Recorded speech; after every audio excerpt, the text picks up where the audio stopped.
예수님께서 타락한 세리와 죄인들과 함께 식사하신 적이 있습니다. 이 일로 심기가 불편해진 바리새인들은 수군거리며 예수님을 비난하기 시작했습니다.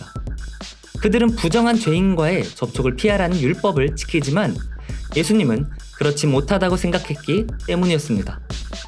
그래서 예수님은 바리새인의 주장을 비판하고자 잃어버린 양 한 마리의 비유와 잃어버린 드라크마의 비유를 말하고서 세 번째로 잃어버린 두 아들의 비유를 말하기 시작했습니다.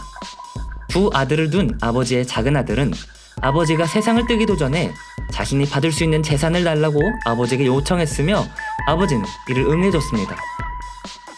아버지의 재산을 받은 작은 아들은 집을 떠나 방탕하게 생활하고 아버지에게 받은 재산을 다 탕진하고 말았습니다. 그래서 작은 아들은 들에서 돼지 치는 일을 하며 돼지가 먹는 쥐염 열매로 배를 채우려고 했지만 이 열매마저도 주는 사람이 없었습니다. 결국 그는 아버지 집에서 일하는 사람들이 자신보다 더 잘 살고 있다고 생각하고 집으로 돌아가 아버지에게 용서를 구하고 이제는 아들이 아니라 일꾼으로 삼아달라고 부탁하기로 마음을 먹고 집으로 돌아갔습니다. 집까지는 아직 거리가 남아있었지만 아버지는 멀리서 작은 아들을 하염없이 기다렸습니다. 그리고 작은 아들이 보이자마자 그를 향해 달려가 안아주고 입을 맞추었습니다. 작은 아들은 아버지에게 용서를 구하고 일꾼으로 삼아달라고 부탁했습니다. 그러나 아버지는 내 아들이 죽었다가 다시 살아났으며 내가 잃었다가 다시 얻었노라 라고 말하며 좋은 옷과 좋은 신발을 작은 아들에게 입혀주고 살찐 송아지를 잡고 기쁨의 잔치를 벌였습니다.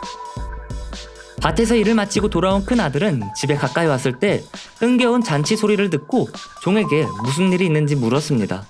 그리고 모든 사실을 알게 된 큰 아들은 분노하며 집에 들어가지 않았습니다. 결국 아버지가 나와 큰 아들에게 작은 아들에 관한 이야기를 했지만 큰 아들은 아버지에게 나는 열심히 아버지를 떠나지 않고 아버지를 섬겼는데 나에게 돌아오는 것은 하나도 없지만 아버지의 살림을 망친 작은 아들을 위해서는 살찐 송아지를 잡으셨나이다 라고 자신의 마음을 토로했습니다. 그 말을 들은 아버지는 큰 아들에게 나는 너와 항상 함께 있으니 내 것이 다 내 것이다. 내 동생은 죽었다가 살아났으며 내가 잃었다가 얻었기로 우리가 즐거워하고 기뻐하는 것이 마땅하다 라고 말씀했습니다. 생각할 질문. 바리새인들이 예수님에게 불만을 가진 이유는 무엇인가? 그들이 예수님을 인정하지 않았던 이유는 무엇인가? 작은 아들이 아버지에게 요구한 것은 무엇인가? 집을 떠난 작은 아들은 어떻게 살았는가? 결국 돼지치는 일을 하던 작은 아들은 어떤 결단을 내렸는가? 작은 아들이 돌아오는 것을 본 아버지는 어떻게 했는가? 큰 아들은 작은 아들을 위해 잔치를 연 아버지의 행동을 보고 어떻게 반응했는가?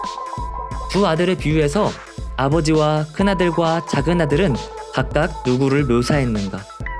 마음에 새길 말씀. 내가 너희에게 이르노니 이처럼 죄인 한 사람이 회개하면 하나님의 사자들 앞에 기쁨이 되느니라. 아멘.